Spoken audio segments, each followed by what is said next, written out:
Today we're reading from the Little Miss series of books, Book 3, Little Miss Neat. Little Miss Neat was a very tidy person, probably the tidiest person in the world. She lived in Two Pin Cottage. It was called Two Pin Cottage because she kept it as neat as 2 pins. She just couldn't stand a mess. Every day, she spent all day polishing and dusting and cleaning and making sure that things were in their proper places. One morning, Little Miss Neat awoke in her bedroom at Two Pin Cottage. She looked out of the bedroom window. It had been raining during the night, and there was a puddle in the middle of her garden path. "Oh," she gasped in horror and rushed outside with a duster. She mopped up every drop of puddle, and then she rushed inside and washed the duster. And then she ironed the duster. And then she folded the duster. And then she placed the duster very neatly back in the drawer. Everything in Two Pin Cottage had its proper place. Now, this story is about the time Little Miss Neat went on holiday. She always went away for 1 week every summer, and this year was no different. She spent 2 weeks packing, and then she spent a whole day polishing her suitcase. And then off she set, leaving Two Pin Cottage as spick and span and neat and tidy. "Oh, I hope it doesn't get too dusty while I'm away," she thought as she closed the door behind her. But something worse than dusty was going to happen at Two Pin Cottage. Would you like to know what?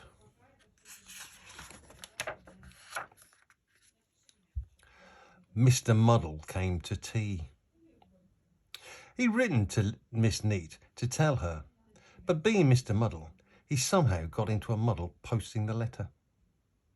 Actually, what happened was that when Mr. Muddle went to post the letter, he had the letter in one hand and a half-eaten sandwich in the other.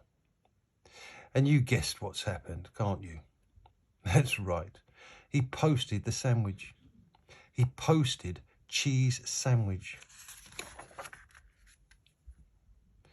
"It'll be nice seeing Miss Neat again," he chuckled to himself as he walked home. "This sandwich is a bit chewy," he thought.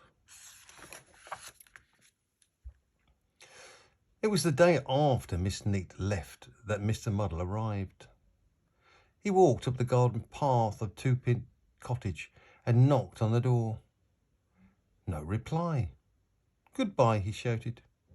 It should have been hello, but he isn't called Mr. Muddle for nothing. "Nobody home," he called.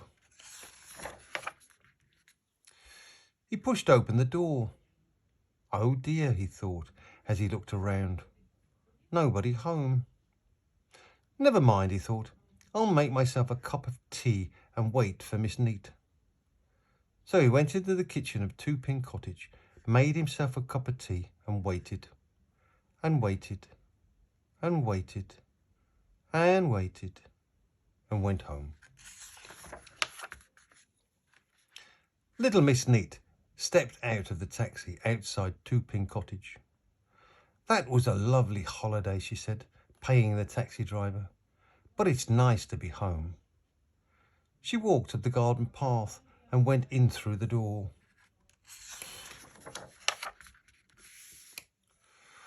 "Not too dusty," she said to herself, looking around.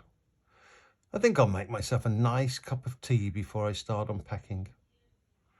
But making a cup of tea after Mr. Muddle's visit isn't quite as easy as it sounds. Little Miss Neat eventually found the teapot, not in its proper place, in the refrigerator. And she eventually found the milk, not in its proper place, in the teapot.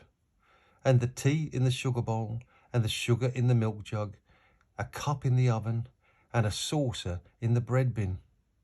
But Could she find a teaspoon? She could not. The telephone rang. Little Miss Neat picked it up. "Hello," she said. At the other end of the line, Mr. Muddle suddenly realised he was holding the telephone the wrong way round. He turned it the right way round. "Goodbye," he said. "Who's that?" asked Miss Neat. "It's you," replied Mr. Muddle. Miss Neat thought. "It's Mr. Muddle, isn't it?" she guessed. "Yes," replied Mr. Muddle, getting it right for once. "And you paid me a visit while I was on holiday, didn't you?" she guessed again. "Yes," replied Mr. Muddle, getting it right for twice. "Can I come and see you now you're back?" "I suppose so," sighed Miss Neat. "Goodbye." "Hello," said Mr. Muddle, and put the phone down. Little Miss Neat sighed a heavy sigh and sat down in the armchair next to the telephone. Ouch! She looked underneath the cushion. There were all her teaspoons and knives and forks. I don't think Little Miss Neat will be taking a holiday next year. Do you?